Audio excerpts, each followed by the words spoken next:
Rice గారు అంటే ఇటువంటి అబద్ధపు ప్రకటనలు ప్రచారం చేసుకోవడానికి కోట్లు వెచ్చిస్తున్నారు. అవును, మహాలక్ష్మిల పేరుతోని మహా మోసం చేసుకుంటున్నారు. మహా మోసం, మహా దగా. ఎక్కడైనా ఏమైనా అమలైన వాళ్ళు చెప్పిన స్కూటీలు అడుగుతున్నారు, అవును, 2500 బంగారం అడుగుతున్నారు. ఎగ్జాక్ట్లీ వాళ్ళు ఏదైతే హామీ ఇచ్చారో అది ఏది కూడా నెరవేర్చలేదు.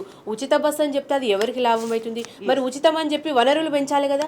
వనరులు లేకుండా పీకల్లో నష్టాల్లో ఆర్టీసీ కూరుకుపోవడానికి కారణం కాంగ్రెస్ కాదా? ఇలా సబ్బండ వర్గాలు అంటే ముఖ్యంగా మహిళలను ఇబ్బంది పెడుతూ, అంటే మహిళలకు ఏదో చేస్తా అని ఆశ చూపి గవర్నమెంట్ ఫామ్ చేసుకొని ఇలా 1 కోటి మంది మహిళలను కోటీశ్వర్లను చేస్తాడట. ఉన్నోళ్ళను బికారుగా చేయకుంటే చాలు, ఆయనతో చేసుకుని బతికే మహిళల్ని కూడా ఆ జీవనాధారం లేకుండా చేస్తారు కదండి. ఇలా 500 గ్యాస్ అని తెల్ల రేషన్ కార్డు ఉన్నోళ్ళకే ఇస్తామంటారు. మరి సగానికి సగం తెల్ల రేషన్ కార్డులను తగ్గిస్తాయి. మరి ఏ ప్రాతిపదికన ఆ తెల్ల రేషన్ కార్డులను తగ్గించినావు? ఆ తగ్గించిన దాంట్లో కూడా నువ్వు సగం మందికే ఇస్తున్నావు కదా. మరి ఊరికో 2-3 ఇస్తున్నావు తప్పిస్తే నువ్వు ఎవరికి ఇస్తున్నావు? 200 యూనిట్ల ఉచిత కరెంట్ అన్నావు. ఆ ఉచిత కరెంట్ కూడా ఎంతమందికి ఇస్తున్నావు? ఊర్లో 4-5 మాత్రమే వస్తుందట. అంటే మిగతా వాళ్ళు నీకు ఓటేయలేదా? మిగతా వాళ్ళు గెలిపించలేదా నిన్ను? మరి నువ్వు మహాలక్ష్మి పథకం అన్నావు, 2500 ఇవ్వకపోతే నన్ను ఓడించరు అంటే వచ్చినాక 6 నెలల్లోనే ఇస్తా అంటివి. ఏమైంది? ఇప్పుడు సంవత్సరంన్నరగా వస్తుంది. ఏ మహిళకి ఇచ్చినావు? ఏది? మళ్ళీ తులం బంగారం అని ఆడబిడ్డల్ని కూడా మోసం చేస్తుంది.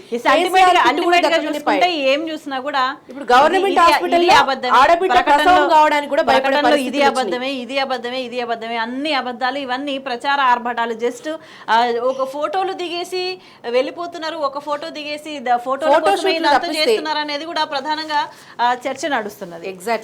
ఎగ్జాక్ట్లీ రాష్ట్రంలో సగభాగమైనటువంటి 50% ఉన్న మహిళలను మోసం చేసి ఇలా కాంగ్రెస్ ప్రభుత్వం నడుస్తుంది. ఎంతో కాలం లేదండి వాళ్ళు గద్దె దిగడానికి.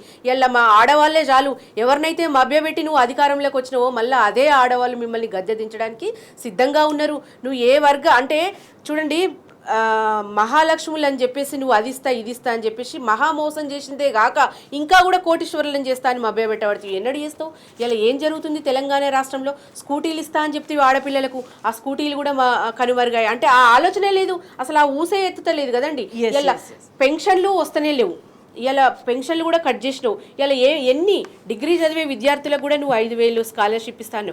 అసలు విదేశీ విద్యాయానమే బంద్ అయిందండి.